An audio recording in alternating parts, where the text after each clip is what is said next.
Prezados amigos, fiéis seguidores do canal Professor Rico Guimarães, o canal que contribui com o processo de desalienação popular. Bozo prepara um golpe de Estado. Sim ou não? O que vocês acham, gente? Eu vou colocar aqui alguns aspectos que corroboram a tese de que nós podemos sim ter um golpe liderado por Jair Bolsonaro e também aspectos que discordam desse ponto de vista, dessa visão, né? Aspectos que demonstram que Bolsonaro não tem condições de liderar um golpe no nosso país. Antes eu vou pedir para você dar um like neste vídeo para ajudar na recomendação dele para toda a audiência do YouTube. Isso se você já foi inscrito no canal, se conhecer nosso trabalho. Agora, se você acha que não se sente à vontade em dar um like no início, porque não conhece meu trabalho a fundo, tá ainda chegando ao canal, tá chegando agora e tal, beleza, meu amigo, assiste o vídeo todo e no final você dá o seu like e eu vou ficar imensamente agradecido. Pois bem, gente, existem 3 aspectos que corroboram a tese de que Jair Bolsonaro tem sim condições de dar um golpe político no nosso país, ou seja, um golpe de Estado. Nós já vivemos num estado de exceção, pelo menos simbólico no nosso país. Isso é claro, as nossas instituições, embora ainda estejam de pé, estão fragilizadas e a nossa democracia corre perigo. De qualquer forma, existem 3 pontos que podem confirmar a tese de que Bolsonaro prepara um golpe de Estado. O primeiro aspecto, o primeiro ponto, é que nós vivemos uma conjuntura de guerra civil. Eu já falei num vídeo anterior que existe uma autêntica guerra civil hoje no país. Ela ainda é uma guerra civil inicial, mas ela tem condições de se transformar numa grande guerra civil, infelizmente, que é uma guerra civil que envolve, de um lado, o gado acrítico protofascista do Bozo e, do outro lado, os movimentos antifascistas que defendem a democracia. Então, nesse bojo, nós temos uma condição que pode legitimar um golpe de Estado. Porque se no meio desse processo existir muitas mortes, e se os movimentos antifascistas errarem na mão e acabar acontecendo muitas tragédias, ou seja, tragédias sucessivas, dando razão, entre aspas, para o governo dizer que é necessária uma intervenção, ainda que com amparo constitucional, que ainda é aquela intervenção da Constituição, certo? Mas ainda assim, Bolsonaro pode usar o argumento de que a guerra civil está sendo uma ameaça à democracia e que é necessário ele ter pulso firme para evitar o pior. Então, essa atmosfera de violência pode legitimar um golpe de Estado de Bolsonaro, certo? E eu não estou falando de artigo 145 da Constituição, não estou falando disso. Eu estou falando de algo muito pior mais à frente, que pode ser um golpe processual, ok? Outro ponto que pode confirmar a ideia do golpe, a narrativa de um STF autoritário, ou seja, um poder judiciário ditatorial. É claro que isso é conversa para boi dormir, para aqueles que têm um nível de consciência maior, o senso crítico apurado. Ademais, muitos cidadãos do nosso país, ainda que não gostem do Bolsonaro, têm repúdio pelo Supremo Tribunal Federal. Claro que o Supremo Tribunal Federal, nas suas ações, ele às vezes acaba vacilando, às vezes o STF acaba trazendo por parte da população uma certa ojeriza, uma certa decepção. Então, principalmente para os acríticos, para os alienados, aqueles que compõem grande contingente da população brasileira, pessoas que acreditam que o STF é sujo, que ele age em função de interesses, e age mesmo, por um lado, mas por outro lado, ainda que com imperfeições, é a instituição que guarda a nossa Constituição e, por consequência, o próprio Estado Democrático de Direito. Então nós temos que entender que temos que ter uma visão crítica do STF, mas não podemos permitir uma intervenção ou o fechamento desse órgão tão importante para a democracia. E criar a narrativa de um poder judiciário autoritário que passa por cima do Ministério Público e de aspectos basilares da democracia pode jogar grande parte do povo contra o Supremo Tribunal Federal e, por consequência, o próprio Poder Judiciário. Então Bolsonaro pode começar o seu processo de golpe de Estado fechando o Judiciário, pelo menos a alta corte. E claro, a posteriori, se o Legislativo não andar em consonância com os interesses do Poder Executivo, ele vai dentro do projeto de intervenção também. Mas um terceiro aspecto importante, Bolsonaro jamais daria um golpe de Estado hoje no estalar de dedos, assim, um grande golpe de Estado imediato da noite para o dia. Não. Se a gente usar um pouquinho da inteligência, a gente vai perceber que já existe um processo de golpe, que quer queira ou quer não, a tentativa de intervenção na Polícia Federal, né, a perseguição aos governadores, sem prejuízo dos atos ilícitos que esses governadores tenham cometido, e se cometeram tem que pagar de acordo com a justiça. Mas existe não o princípio da supremacia do interesse público na ação de perseguir governadores, mas sim o princípio de natureza particular em que o presidente quer desconstruir o capital político dos principais governadores do país e está tentando achar todas as ilicitudes, por menor que elas sejam, certo? Para agir no assassinato de reputações contra essas figuras que representam uma ameaça a ele lá no futuro. Então, é aquela velha história, eu quero praticar o bem, mas o modus operandi é ruim, certo? Então, tipo assim, às vezes o meu objetivo ele é nobre, mas o meio que eu utilizo para buscar o objetivo é um meio viciado. E claro, existem dois objetivos.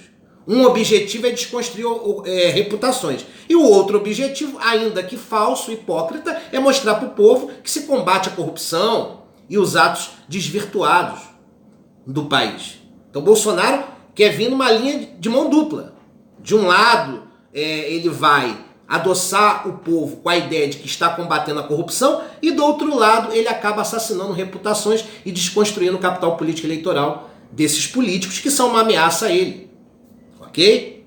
Então nós poderíamos ter um golpe processual, um chamado golpe branco, tá? Um semi-autoritarismo, onde o presidente aos poucos, precisando talvez até de um segundo mandato, ou de alguém que continue a agenda autoritária dele, num processo ele vai tomando as instituições da República. Primeiro ele intervém no Poder Judiciário, depois ele intervém no Poder Legislativo e lá na frente ele instala uma ditadura autêntica. Ok? Esses são os três aspectos que corroboram a tese do golpe. Agora existem três aspectos fortíssimos que são contrários à tese do golpe, ou seja, que demonstram que Jair Bolsonaro não tem condições de dar um golpe. O primeiro aspecto que eu elenquei é que as Forças Armadas elas estão divididas no seu interior. E aí eu vou citar o Exército, que é aquela força mais proeminente, né? É aquela força que mais se destaca no ambiente político. O próprio Exército ele está dividido. Não existe um pensamento homogêneo no clube militar. O Exército ele está fracionado. E talvez fracionado em mais de dois grupos. Mas existem dois grandes grupos. Aqueles que emprestam apoio ao presidente da República e aqueles que são totalmente contrários às maluquices e loucuras de Jair Bolsonaro. E, claro, esse grupo que é contrário ao presidente eu vejo como majoritário. Porque os militares, eles têm todos os defeitos, principalmente quando tem o poder na mão. Mas existe um aspecto positivo que nós não podemos deixar de reconhecer.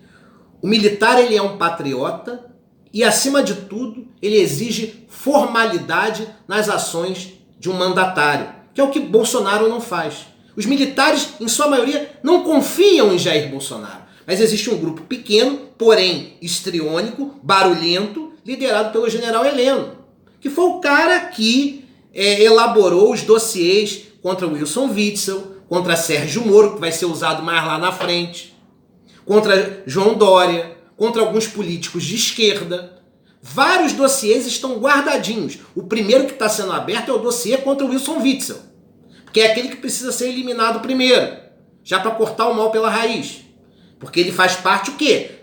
Do Rio de Janeiro. Ele é o governador do Rio de Janeiro. E no Rio de Janeiro tem muitas falcatruas da família Bolsonaro, em especial envolvendo os filhos Flávio e Carlos Bolsonaro. Não se esqueçam do caso da rachadinha da Alerj e também do caso Marielle Franco, que eu já expliquei de maneira didática aqui no canal. Então ele quer frear primeiro os problemas que possam surgir contra a família Bolsonaro no Rio de Janeiro. Por isso que o Wilson Witzel é a prioridade. Mas não vai parar no Wilson Witzel. Daqui a pouco ele vai atacar João Dória e mais lá na frente, já pensando entre 2021 e 2022, para tentar desconstruir o capital político eleitoral de Sérgio Moro, ele vai colocar no ventilador as falcatruas de Moro no Paraná, em especial, né, a venda de sentenças para a elite paranaense, ou seja, fazendeiros, políticos, grandes empresários que compraram sentenças de Sérgio Moro. Isso já está guardadinho pelo general Heleno e a qualquer momento ele vai soltar esses podres. Então vejam que é um grupo pequeno dentro do Exército, porém barulhento, porque está vinculado ao gabinete da Presidência da República. Então, mesmo sendo um grupo menor, é um grupo mais armado politicamente.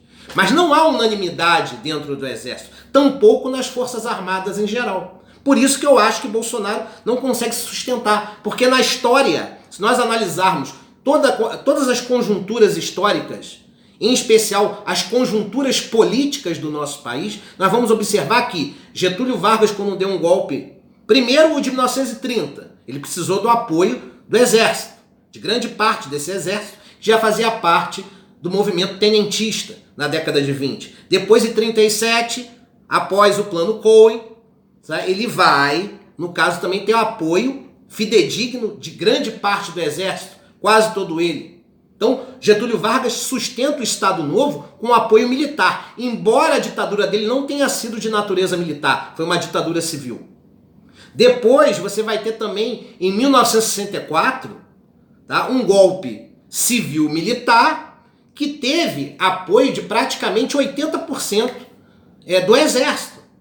E pelo menos 2/3 dos representantes das Forças Armadas apoiaram o evento de 1964. E esse golpe aconteceu pela fragilidade de João Goulart, que não quis ouvir Leonel Brizola, e por outro lado também que existia um conjunto de ideias favoráveis a dar um golpe por parte do próprio Exército, em consórcio com lideranças políticas civis. Então veja que nos dois eventos, tanto de Getúlio quanto da ditadura militar, em ambos, tanto Getúlio quanto Castelo Branco, tiveram apoio militar.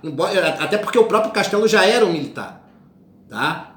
Já vinha da escola militar de Realengo, onde as cabeças pensantes, ou seja, os intelectuais do Exército, eram oriundos. Então é necessário ter um apoio militar. Bolsonaro não tem esse apoio. Ele, se tiver 1/3 de apoio dentro das Forças Armadas, é muito. E os governantes de outrora precisaram, para legitimar seus golpes, do apoio restrito das Forças Armadas. Bolsonaro não tem isso. Outro ponto importante, Bolsonaro não tem o apoio popular necessário para dar um golpe. Ele tem uma minoria histriônica, que é o gado acrítico protofascista, tem. Mas isso representa no máximo 30% da população. E aqueles que realmente vão estar predispostos a dar apoio armado ao presidente, isso não chega a 10%. Então ele não tem legitimidade popular para dar um golpe. Getúlio Vargas era querido por 70% da população, por quase todos os pobres, que eram a maioria do país. Hoje ainda são, mas naquela época eram muito mais. Então Getúlio Vargas criou toda uma estrutura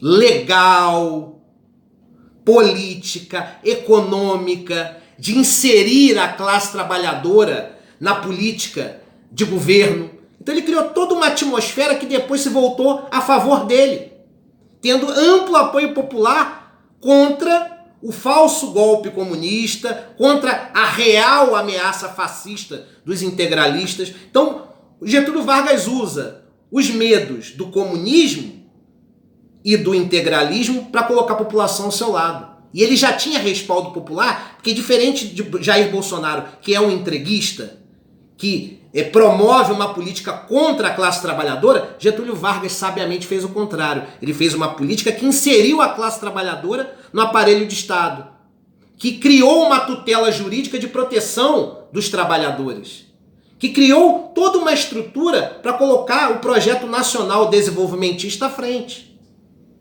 E com isso, a industrialização brasileira, que começa naquele período, de fato. Um processo de industrialização que vai ser forte até 1980. Castelo Branco, também em 64, não tinha o apoio popular de Vargas em 37. Mas ainda assim contava com um contingente de apoio muito maior, pelo menos metade da população brasileira, que queria tirar João Goulart do poder. Jair Bolsonaro não tem isso, ele não tem nem metade da população do lado dele. Nem aqueles que outrora votaram nele, né, pelo menos 2/3 desses que votaram, ou um pouco mais que a metade, já abandonaram o governo Bolsonaro e só não admitem isso para não dar força à esquerda. Mas ele não tem legitimidade popular, ele não tem respaldo popular. E para a gente fechar o áudio, quer dizer, o vídeo, corrigindo, tá? Existe um outro ponto importante que é fundamental para se efetuar um golpe: o apoio da imprensa. Aí você vai dizer, poxa, mas será que a imprensa toda não? No caso da imprensa, você precisa ter pelo menos metade da imprensa do seu lado. Getúlio Vargas, quando deu o golpe do Estado Novo, através de manipulações, né, ele conseguiu, no caso, ter a imprensa do lado dele. Não se esqueça que ele criou o Departamento de Imprensa e Propaganda, o DIP. E por 7 anos, de 30 a 37, ele construiu uma estrutura onde ele tinha 80% da imprensa brasileira do seu lado. Ou seja, 80% dos jornais, das revistas e periódicos no Brasil, das rádios, seguiam a retórica do governo. Ou seja, ele tinha um apoio de 80% da imprensa, tanto escrita quanto falada. Então Getúlio Vargas, através do DIP, ele criou uma estrutura de apoio de 80% dos meios de comunicação e depois ele comprou mais 10 ou 15% dessa imprensa após 37. Então Getúlio Vargas tinha um apoio quase que integral da imprensa brasileira.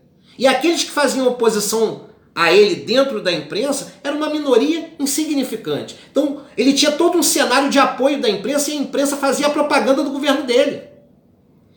Repito, Vargas tinha 80% da imprensa do seu lado e terminou o seu governo com quase 90% de apoio dos meios de comunicação. Em 64, o cenário não era o mesmo, tá? Mas pelo menos metade da imprensa estava a favor do golpe e metade da imprensa era contra o golpe. Castelo Branco chega ao poder com pelo menos metade da imprensa o apoiando. E depois que ele chega ao poder, ele compra parte da imprensa que era contrária a ele e traz essa imprensa para o lado do governo. E ele sustenta esse apoio por 10 anos, até o final do governo Médici, 74. Porque no governo Médici houve um recrudescimento do regime. Então, alguns meios de comunicação se sentindo constrangidos e também com interesses internacionais já contrários a um regime autoritário, passam a fazer oposição ainda ao Médici e depois no governo Geisel você já vai ter grande parte da imprensa fazendo oposição à ditadura. Mas desde que Castelo chega ao poder até quase o final do governo Médici, há um apoio de praticamente 70% dos meios de comunicação, ou seja, da imprensa, à ditadura civil-militar. Uma parte já tinha apoiado em 64, né? A maior parte, uma outra pequena parte foi comprada depois do golpe.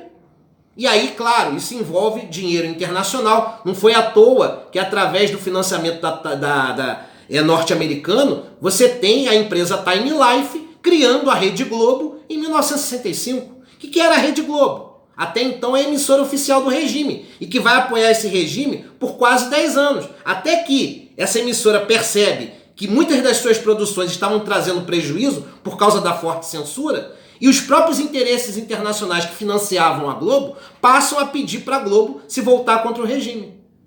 Mas isso é papo para outro dia. O que eu quero finalizar é que Bolsonaro não tem apoio das Forças Armadas de maneira integral, não tem respaldo popular e não tem pelo menos apoio de metade da imprensa. Se tivesse, teria condições de dar um golpe, mas não tem. Então eu sou signatário dessa segunda tese e espero que ela prevaleça. Um abraço a todos.